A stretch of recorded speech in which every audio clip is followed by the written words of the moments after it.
We are live. This is your podcast weekly. I am Danny Marie, and we're talking about podcasting, partnerships, positioning, and power moves. And I have a lot that I want to say about those topics. It's funny, as I was preparing, there were just so many things that came to mind, and I was just kind of telling chat what I wanted to say, and then I used chat GPT to refine everything that I want to say. There's a lot to unpack. Not sure that we'll get a chance to unpack all of it, but I am Danny Marie, your podcast coach, your podcast bestie, teaching you all things podcasting, working specifically with indie podcasters, helping them to turn an idea into a ecosystem where you're able to generate 7 streams of income, not even including ad revenue. So, if you are someone who needs help with launching or scaling or growing your podcast, certainly reach out. There should be information to me wherever you are watching this. But yeah, last week we were not live, but we did do an interview. I'm making sure that I share this with my community. So last week we did an interview. Shout out to Gabrielle. She and I have collaborated a few times in the past, and she was so informative. And it was all about just sharing her personal journey on her podcast journey, sharing her personal journey as a podcaster, how she got started, how she's now scaling. She dropped a lot of gems, and shout out to her. I was a little saddened by the fact that she's been in the game for so long and hasn't yet monetized or hasn't been able to convert her followers to or listeners to do business with her. But I was happy about the fact that she is using her podcast as a way to be front facing to convert leads somewhere in the near future. And conversion is a huge piece. A lot of us talk about virality and being present on all of the platforms and having a social media presence and brand identity, but very few or a small percent are actually able to convert those followers or listeners or subscribers to clients or customers. So that conversion piece is something that I think separates a lot of what I would say hobbyists or podcasters who like to podcast for fun versus the one who are doing it for business. And you can use your podcast to funnel into your business, or you can start a business around the podcast, something that I did. And I'll talk a little bit more about that. But make sure you go back and watch that video with myself interviewing Gabrielle and learn from some of what she has done, some of what she could be doing, just learn from her experience in general. Okay, so there is a lot, like I said, I wanted to talk about. I was just listening to a Joe Rogan episode, and I'm not a hater by any means.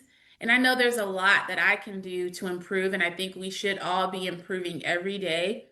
But when I listen to Joe Rogan and certain other podcasters, I will say I'm not impressed. And I try to figure out what is the draw. Listening to Joe Rogan just sounds to me like he is someone with ADHD going from topic to topic, just spewing out stuff, not with any, I don't think it's often based in reality or based in truthfulness or based in substance. I think he's just another person who spews a lot of stuff and no different than any person that could be doing the same thing on their podcast.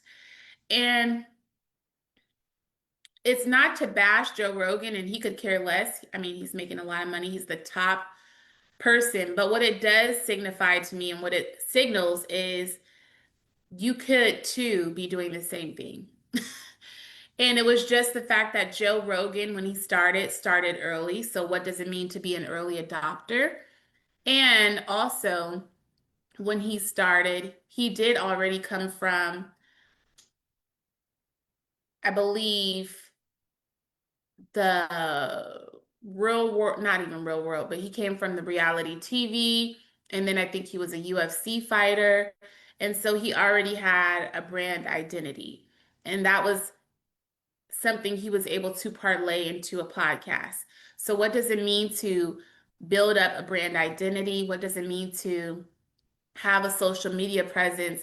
And at what point can you parlay that into a business or into a podcast or into whatever it is that you want to do? I noticed that smart influencers do the same thing. They build up a social media presence. Then the next thing you know, after like 100,000 plus followers on social media, is when they move into creating a YouTube channel. And then how do you successfully parlay that? So it's creating the momentum, the brand identity, the following first using one platform. Then you move that audience to whatever it is that you do next. So just something I thought about after listening to Joe Rogan. And I can't wait until I move into what will become likely my permanent podcast. I know long term, further down the road, I want to go back to the OG podcast, which is the podcast I started with my mother, the Mother and Daughter Duo podcast, where she and I talked about mental health, childhood trauma, generational curses, and societal stigmas that single people face. That is like one of my retirement podcasts. That's something that I think I will be doing not too much further down the road because my mother, of course, is getting up there in age. Bless her. This is her birthday month. She will be 65 this year. So we're not cutting off her lifespan anytime soon. I'm just saying that it won't be too far down the road where I do that podcast with her. So somewhere in like the 10-year gap that I think I'll start going back to doing that podcast. But the next podcast I do is going to be me going in and unpacking some of these podcasters and their shows and what is it that they actually do. A while back, I did a series. It was an email only series for some of my subscribers. And we followed the journey of 30 Black podcasters. And each day there was someone new, and we talked about what they were doing and how they did and amassed the success that they have. And I think I want to do that, but with a podcast. So we're going to go into their back end. We're going to join their Patreon. We're going to join their broadcast channels. We're going to look at the reviews of their podcast. We're going to look at the comments in their podcast feeds just to see exactly what the formula, what is the strategy, and how can we pick apart what they're doing and use that for our own platforms. But going back to the whole Joe Rogan thing, I just think he's not different from any of us. It's just that he did it first. And there's a group of people out there that believe him. There's like he's just going from topic to topic every 3 seconds. The person he's speaking to, his co-host, doesn't have any insight on any of these topics. They're just going and they have this banter. Oh, wow. Oh, yeah. Oh, that happened. Oh, wow. That's new. Wow. Cool. Wow. Outrageous. And it was not anything that I think that can't be duplicated and applied to our own shows. It's just a matter of how are you cultivating your community? What need are you serving for that community? And I guess for the people that follow Joe Rogan, a lot of people want to feel validated. They want to hear all of the important news topics, whether Joe Rogan delivers the content accurately or not. People just want to be in the know and they want to kind of poke fun at some of the stuff that's happening in politics and in pop culture. And Joe Rogan serves that need for his audience. I also listened to him say women are his top listeners, and right behind that are Black people. I found that to be very interesting. I had no knowledge of this. I wasn't aware that so many Black people love Joe Rogan. Again, I'm struggling to find the draw, but a lot of people will say that about me. I get it. But anyhow, that's one of the things I wanted to talk about. So if you're interested, when we start going into the different podcast platforms and dissecting them, everything from Black Effect and iHeart to the specific platforms like Trevor Noah and Joe Rogan and the Breakfast Club, we will be dissecting them and following what they do and looking into their back end as much as possible. And I don't mean like their back end because obviously I don't have access to their back end. I mean like if they have a Patreon, where's their community? How are they structuring everything? So I am going to be taking you all through that journey, and that's going to be the next evolution of what we do for a podcast. So if you're interested, the only people that are going to get access to that private podcast are people in the membership. So you can find us on www.plantopodcast.com/membership. And there should be a link under this video. I'll make sure to drop it again if it's not already. So visit that link. I'm not using StreamYard right now. I'm using Zoom. So if you're commenting, I can't see you. I just opened my Zoom account. Not open my Zoom account. I just decided to use my Zoom. I have both. So there is the link under the video now. That is membership. So we have Mike Masters, we have Podcast Peeps, we have the Podcast Pals, so many different features under each of the tiers that we offer from $9.99, I believe $12, from $12 upwards to $750. The $750 is if you need a full production team, a 5-person team that's going to help you with your podcast so you can focus more on the creative side while we do all of the other stuff for you.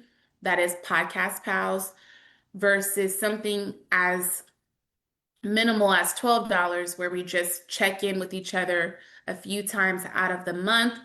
We're practicing our public speaking skills. We're doing our monologues and working on our speeches. We're working ourselves up and thinking about things that motivate us as a collective, or we're doing a book club and reading a book about podcasting. Some of you guys are still hobbyists, so I don't expect you to understand the importance of these things. But for those of you who consider yourselves to be professional podcasters, you need a community, you need collaboration.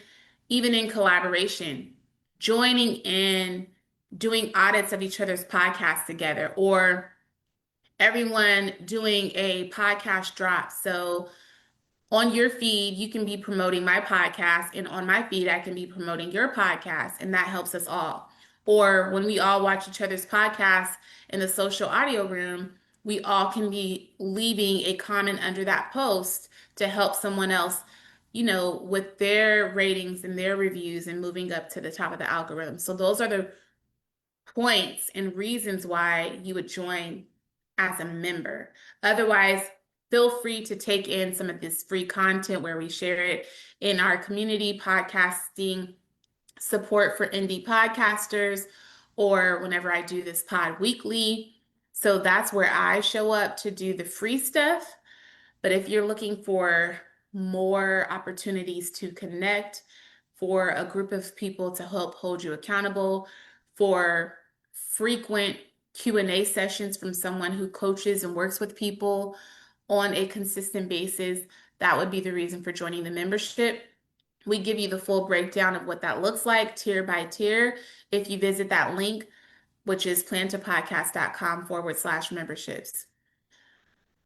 So let's get into some of the things that have occurred that I said I wanted to talk about. I was just ranting a little bit about the Joe Rogan because I was like, I don't understand why so many people like this podcast. There's a lot of podcasts that I do like, and I do enjoy, let me say this, I like business and finance podcasts. I like personal development. I come from an education background, not that I've ever taught in a school at all, but that's what my master's degree is in. So when I show up with like a structure, a format, outline. And that's kind of how I like to deliver things. I realize some people like to just be, they like to divert and move away from that because everything feels so stiff already. But for me, if I'm going to be giving my attention to something, it has to be educational and it has to feed my spirit. So that's why I like to listen to podcasts that typically have a structure. So I'm more so, even when it comes to edutainment, entertainment, and education, there still is a format and a structure. So I like to listen to like Emma Grede, even though she's educational. I like to listen to Gin and Juice with Melissa Fredericks and her sister. That's more of entertainment. But they have a format. So, long story short, Pop the Trunk. So, they have segments in their podcast. So, that's why I like the formatted educational style of content. So, I realize that my taste in podcasts will be much different than some of yours. I just don't like to waste my time on different things unless it is educational, unless it's feeding me spiritually, mentally.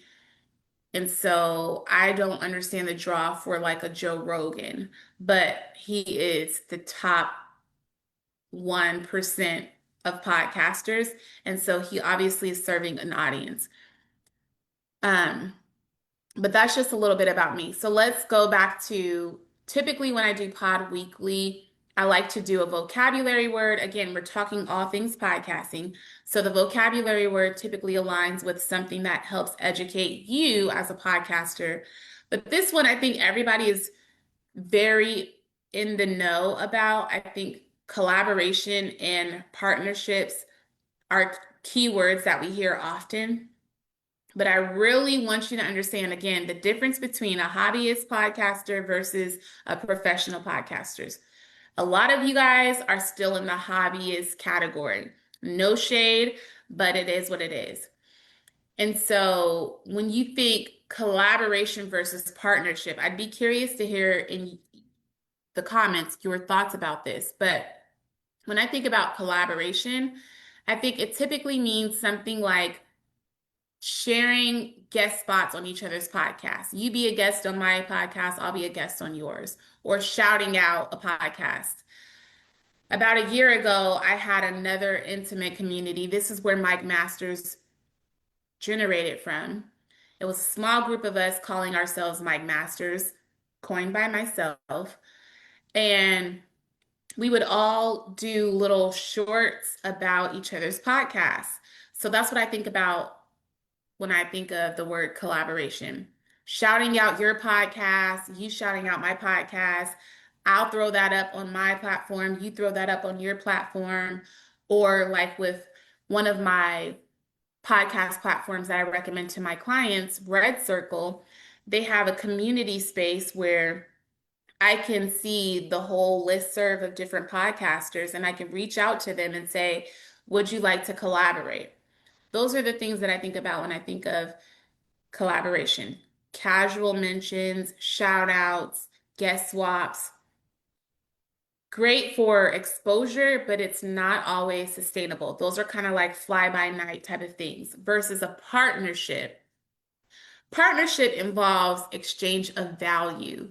So, audience, I get to tap into your audience, you get to tap into mine. Any guests that I have, I've also asked them, would you like to do a future collaboration where you teach a webinar, or would you like to be a guest and I'll send you an affiliate link so that everybody that comes over to my platform and they do business with me, then I will give you 20% from that. Those are the things that I mean when I think about partnerships.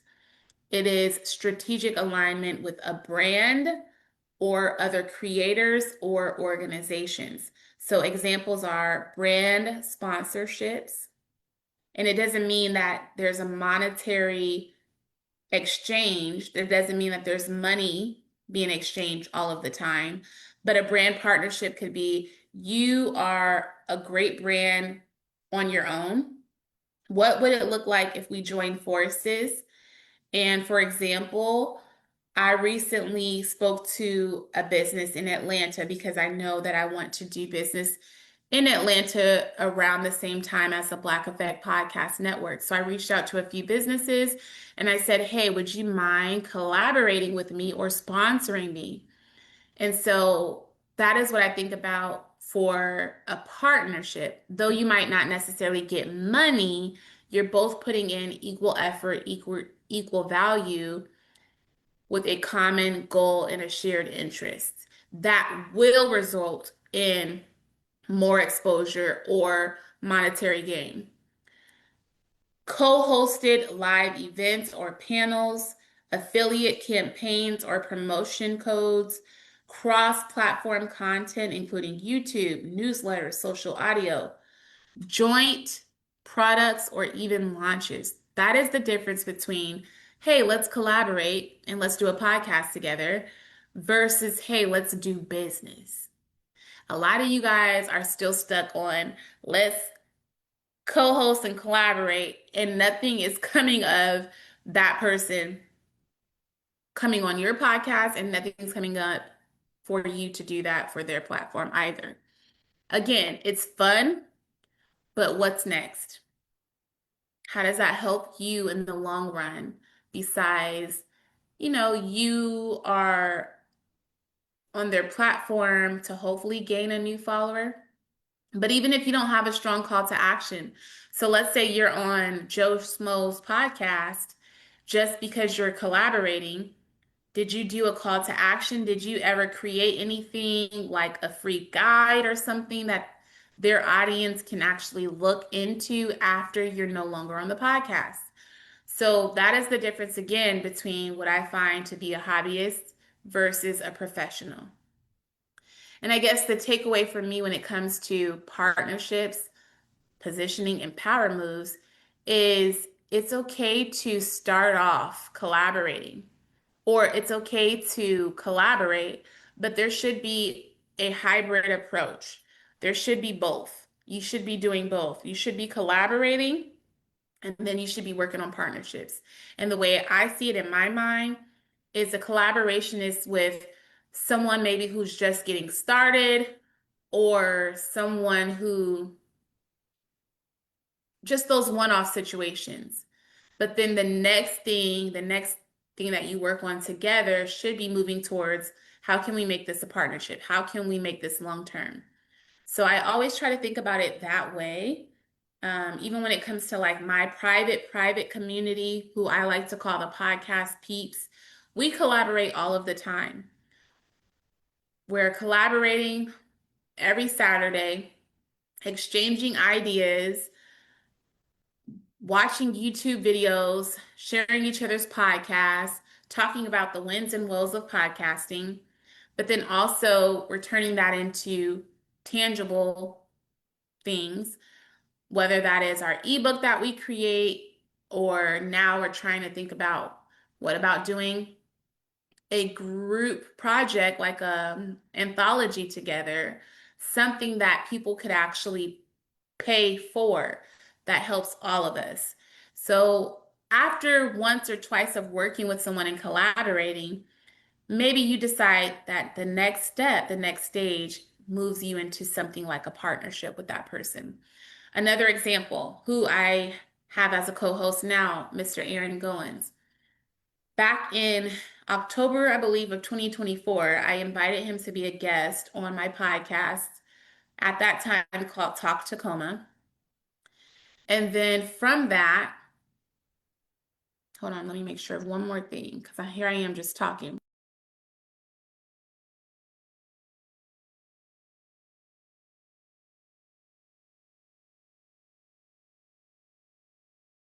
Okay, I had to make sure that my audio was working. I didn't want to just be talking and then it wasn't working.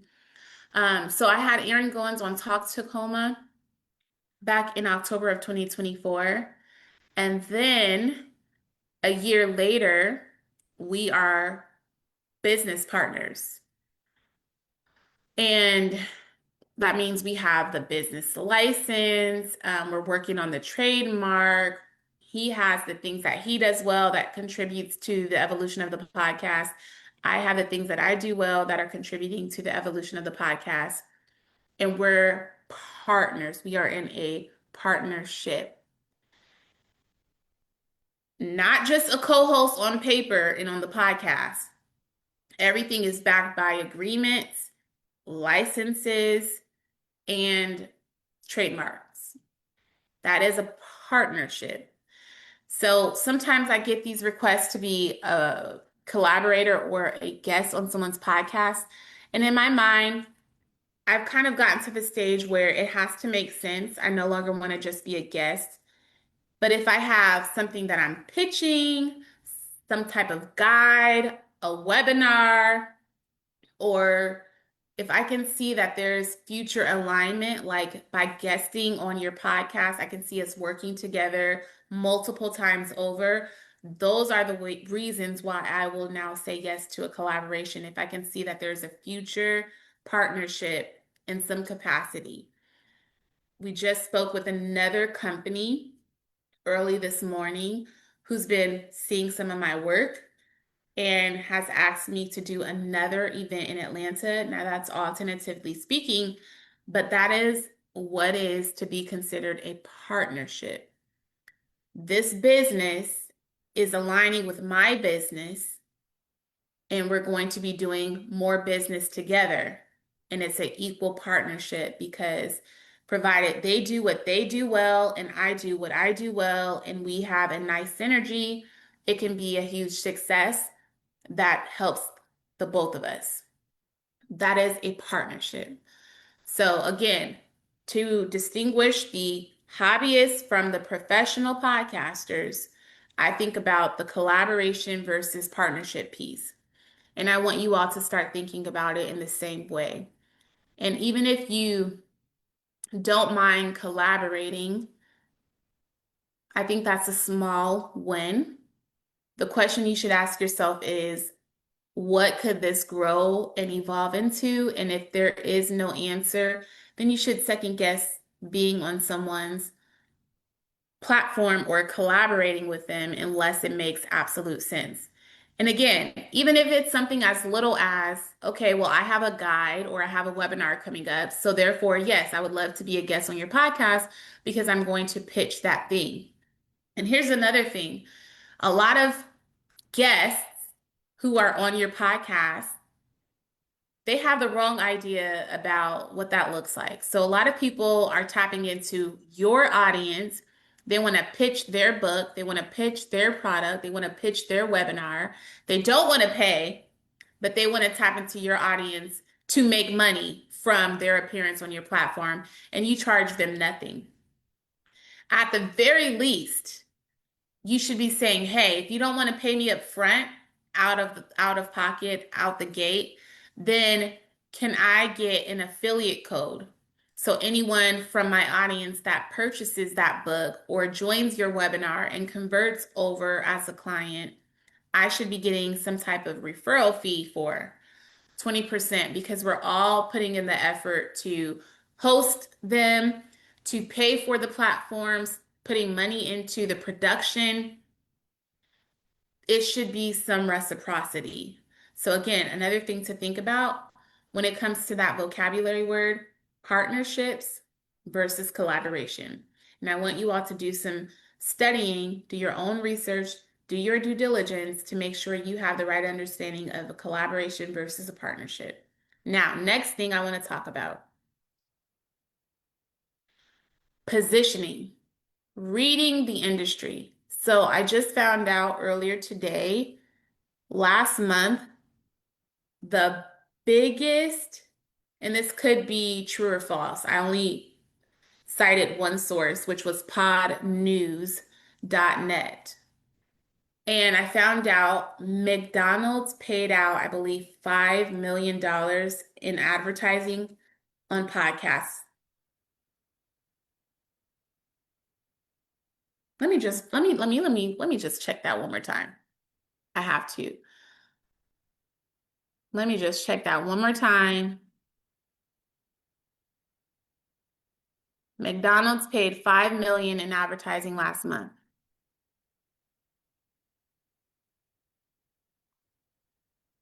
My number locks wasn't on. Forgive me. I have to type it over.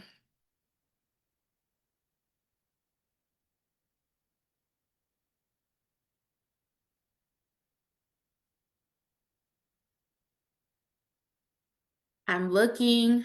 I'm looking again because I don't want to be saying the wrong information. Pod News. If you go to podnews.net, you can find a lot of this information that I'm talking about. Too much competition in podcasting, and then one of the biggest podcast advertisers. So that came out on the 20th of this month. Okay. Yeah. Oh, wow. It's top US podcast advertiser rankings for February. So that was for the month of February. McDonald's was the top mover, spending 5.1 million last month. Wow. And then another clothing company called Quincy or Quince or Quince, and the E is silent. I don't know, but Quince, Quince, Quince, is the number one spender. So you guys, what does that tell us? First of all, we're not surprised it's McDonald's, right? We know they have the money, but the fact that they're putting that amount of money into podcasting lets me know they understand the value of conversion. It is one thing, again, to be a subscriber, to be a follower. That is all great. But can you convert your audience? Are they doing, excuse me, business with you? Can you motivate your people to pay for that very thing that you're pitching? Do they go in your descriptions and follow up on stuff? Are they paying and buying the merch?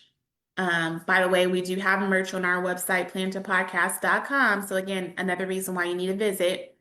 On our website is merch, a lot of podcast free resources that I've curated, everything from helping you choose your platforms to helping you come up with a content strategy for social media. We have all of that accessible on our website, plantapodcast.com. And so the fact again that McDonald's and Quincy are paying upwards of $5 million for advertising on podcasts lets me know how can we all make sure we're getting a piece of that ad revenue, but also it lets me know the value of podcasting. These audiences are converting. We need to all, what I also find appalling, and we'll talk more about this in the upcoming segment, as there's a clear disparity between white podcasters and podcasters of color, and who's getting the ad revenue, who's getting access, who's getting visibility, who's getting pushed up to the top of the algorithms. Not to say that we're all, you know, getting marginalized in this podcasting space, but there's a clear distinction. Even when it comes to ratings and reviews, I noticed that some of our white counterparts, they get like 500 plus comments in the comment section. They get the 5-star ratings from like 40 plus people who actually go through the steps to rate the podcast. Then I go to when you do a SWOT analysis to check your strengths, weaknesses, opportunities, and threats. The opportunities and threats are looking at some of the competition and looking at the industry. So when I do my research, every time I look at one podcast compared to another, white versus black, there's a clear distinction. So going back to McDonald's, I don't know how much of that trickled down to podcasters of color, but I would take a guess that it's probably disproportionate, just like a lot of things that we experience. And it's also to say, like, we know that there isn't necessarily a formula per se to podcasting. There's not one way to do it to have one success story. But what it does say is, again, podcasts have the power to convert. And you don't necessarily need to rely solely on ad revenue either. Just to know that you can convert, I can convert my followers to be a part of my community. And then in my community, I can make sure that I'm nurturing my community. And once you're nurturing your community, you know that that can turn into conversions. And conversions, again, means doing business with you, becoming a customer or a client. And as long as you continue to nurture and build trust, they can be a customer or a client indefinitely or long term. So I think that's just the one piece I wanted to emphasize is conversions. And although it doesn't excite many of us because McDonald's money doesn't necessarily trickle down to us or ad revenue doesn't necessarily trickle down to us, it does still feel very promising to know that if McDonald's is putting this type of money into podcasters, that means they believe that much in conversions. So, what can I start to do on my podcast to make sure I'm converting my listeners to becoming my customers? And then I can pitch myself to local brands and local businesses in my area. Start there. All right. Next, access and expansion, talking about ecosystem moves. In this past week, and I'm studying Black Effect Podcast Network because I'm going to the festival next month happening in Atlanta. Make sure, again, you go to plantapodcast.com/Atlanta if you want more information. Buy your tickets. The tickets are per podcast. Sorry, per person. And we have a ticket for like general admission, and then we have the VIP tickets. With the VIP tickets, we're renting out a party bus. We're doing some activations. We're working with a few brands in the area. So we're going to have a good time. We're going to help you get the content. We're going to help you curate a nice little um, content package so that you have some content to feast on after you leave from Atlanta and you can share in your own platforms. So that would be the difference between the general admission. We're going to help you for the general admission ticket buyers. We're going to help you plan so you get the most out of attending the Black Effect Network. But when it comes to the VIP, we're taking you along the ride with us. So we're going to do a little bit of parking lot pimping, but we're also going to be out in the field and doing some content together, pitches together, meeting a few people. And so we're just trying to cultivate a space where you feel free to do that and network with like-minded podcasters. But I'm studying the Black Effect Podcast Network and what they're doing leading up to the festival. And I recently saw Charlemagne the God posted a video of him decking out this black NASCAR. And I realize it's because he is partnering with, I don't, let me say his name. Let me not even butcher his name like that. I don't know if you know who Marche is. Hold on. Hold on.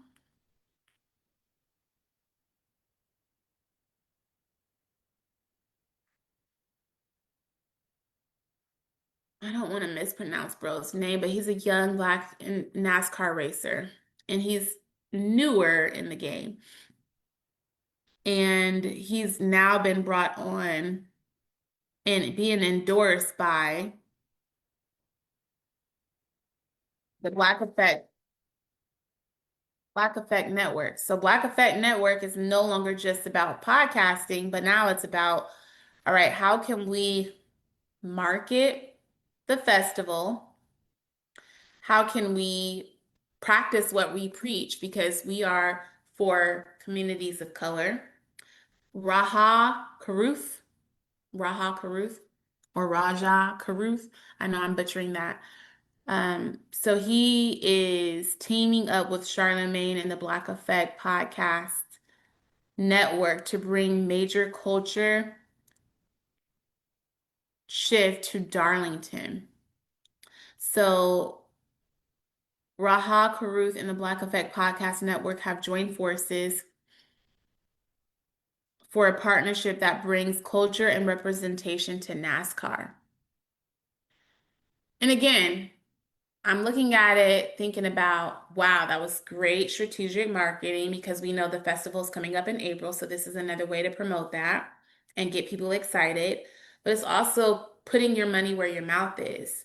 It's one thing to amplify Black voices on the podcast, but again, going back to again what we just talked about, collaboration versus partnership, strategic partnerships, right? So I just thought that was a major power move, and I think he's dating our little sister, Marche, if I'm not mistaken.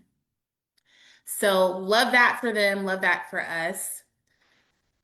Look for partnerships that open new rooms and new opportunities and help you tap into other communities, meaning crossover and not just more listeners. And think beyond the mic.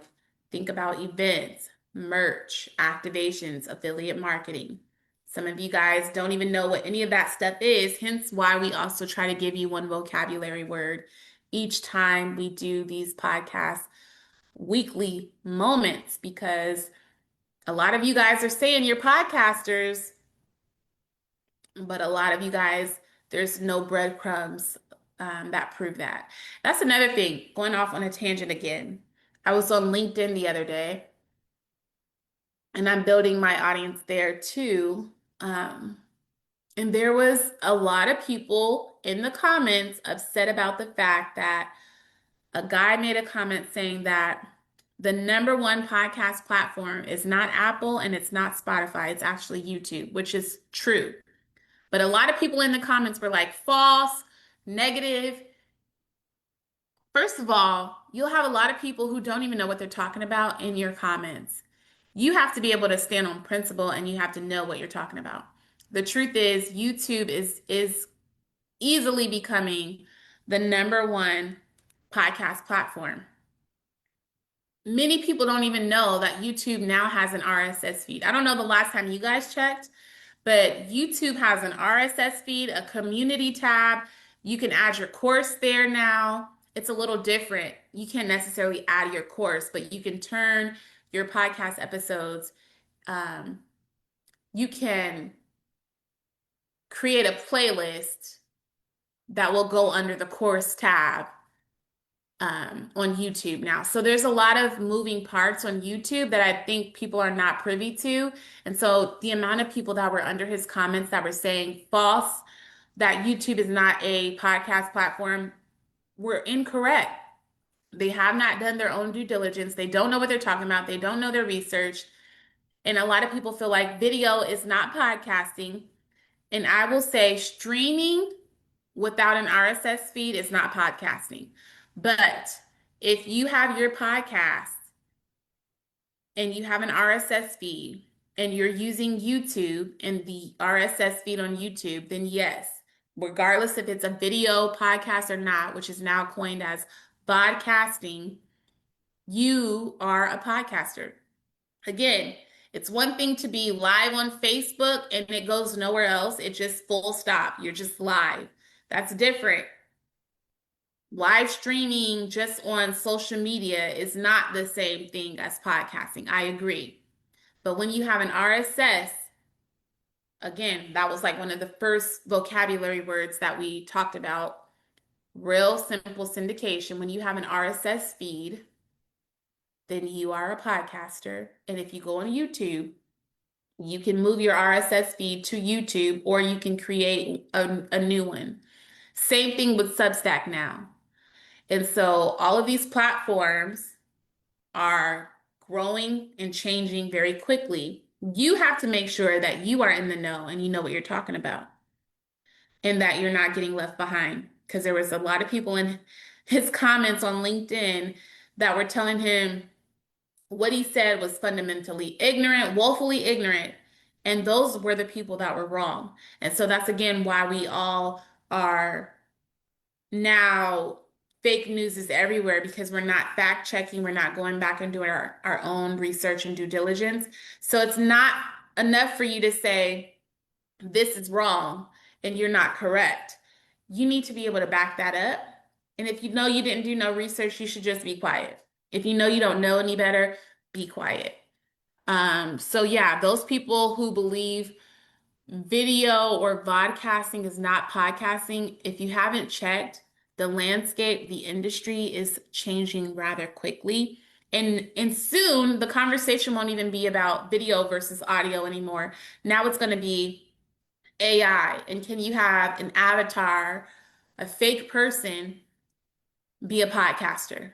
That's going to be the newer conversation, and it's already happening.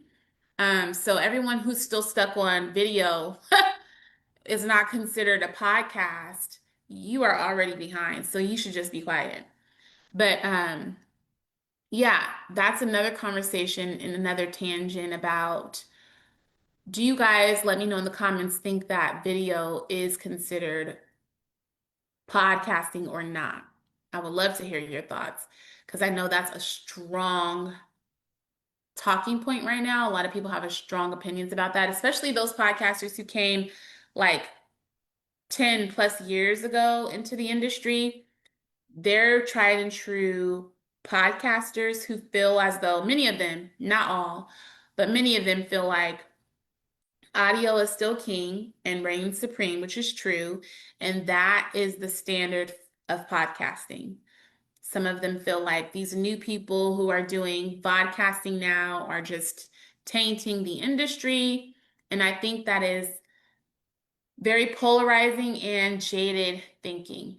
And again, soon it won't even be a topic of conversation because more and more people are moving to video. And then this newer conversation will be, well, a real person versus AI. So, next topic, visibility.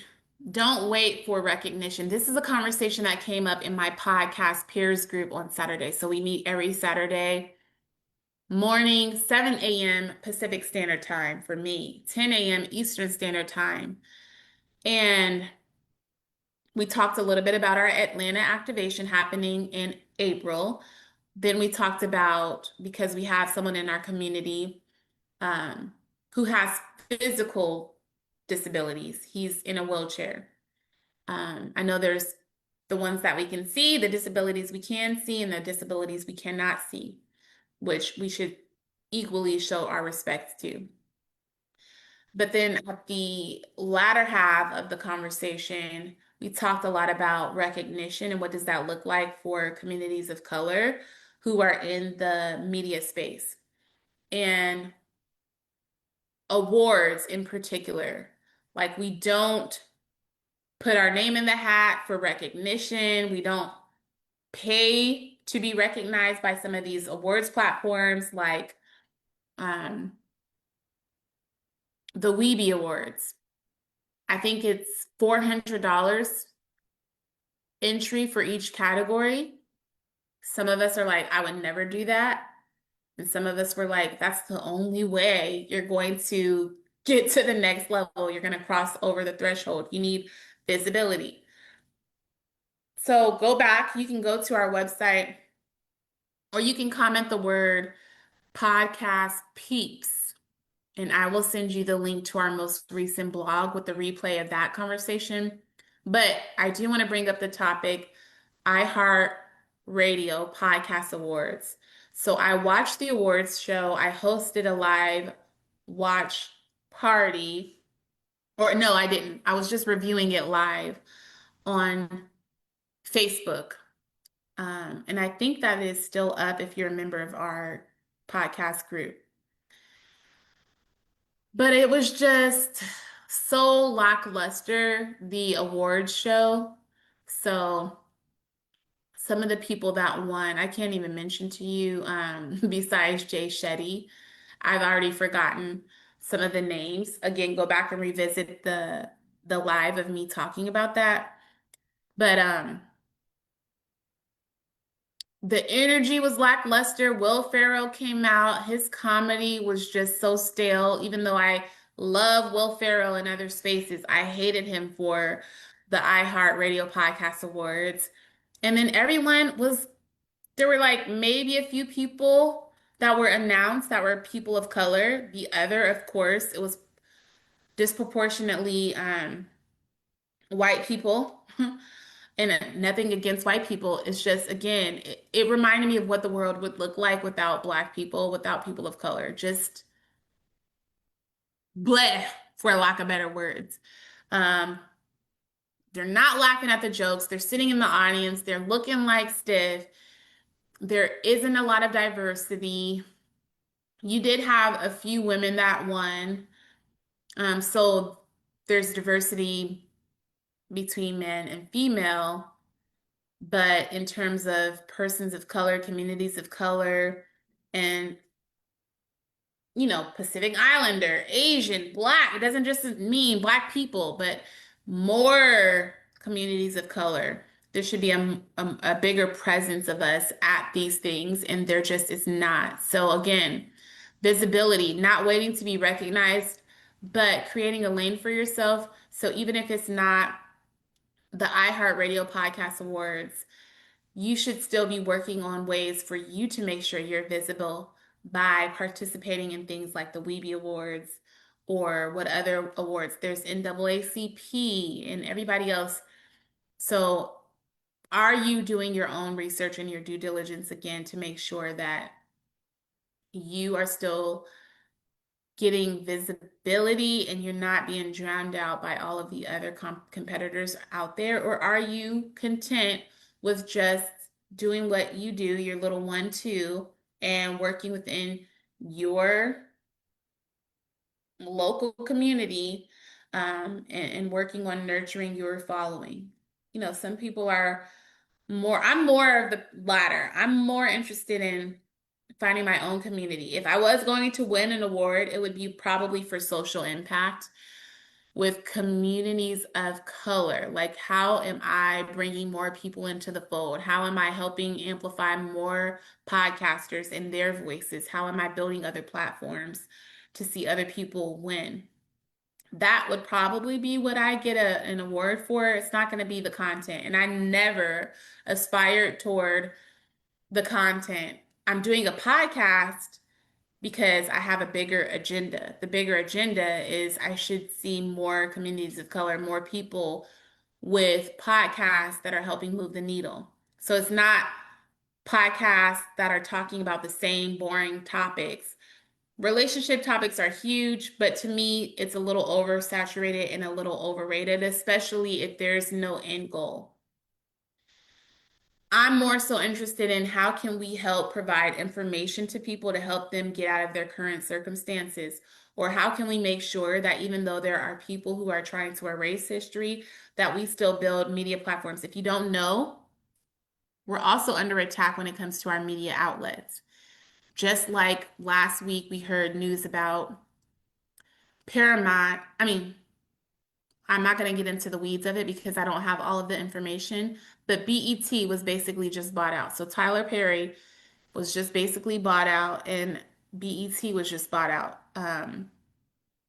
And so we need to be very vigilant and make sure, like Don Lemon and like Joy Reid and like Angela Rye with the Native Land Pod and like Roland Martin and like Isaac Hayes III, people in like Charlemagne the God.